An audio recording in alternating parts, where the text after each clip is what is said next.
Hallelujah! Dito po sa pagtulong o pagbigay. Amen. So, alam po natin na ating po naunawahan at naiintindihan po ang bahagi ng Amen. At katulad po ng sinasabi, ang ibinibigay na yan, ito po ay nagagamit sa banal na gawain po ng ating Malapinon at ganoon po sa mga likod ng ating Malapin. Amen. Kaya nawa, huwag po tayo mga magsawa sa paggawa po ng mga kapurihan at ang Diyos po ang patuloy na kakala po sa bawat isa sa atin. Amen. Alam po ng ating mahal at Panginoon ang lahat po na ating ibinibigay. Amen. Katulad po naman sinasabi, hindi po nga ibinibigay na yan, hindi po rin yung ibinibigay sa tao. Amen. Kundi bagkus, dahil mahal po natin ang ating mahal Panginoon, sa ating pinakamamahal na Panginoon, ito po ay ating ginagawa para sa Kanya. Amen. Ibigay po natin ang ating para sa ating pinakamamahal na Panginoon. Hallelujah.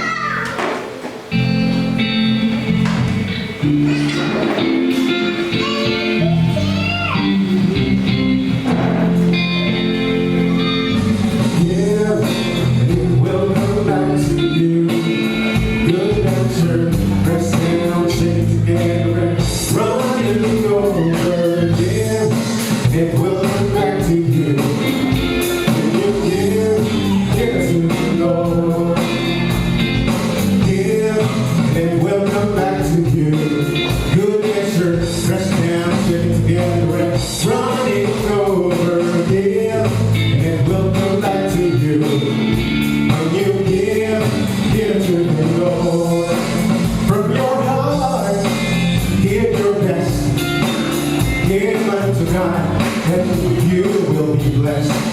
Don't be stingy, don't be tight.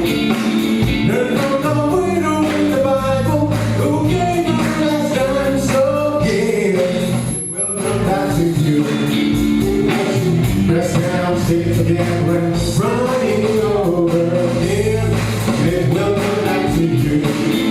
When you give to the Lord. When you give to the Lord.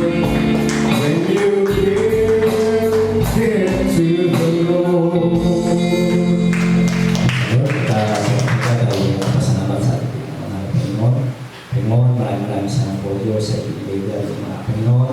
Kaya mga patuloy sa para sa kanyang buhay, Panginoon. At kanyang may spiritual ng po sa mga ibigay, sa mga ibigay. Mga patuloy sa Panginoon na pagpalain Panginoon na para sa susunod Diyos sa mga gaway, sila po ay mga pagbigay. Kaya sa alam po Panginoon, hindi po ito namin ang pinasasalamatan. Hallelujah!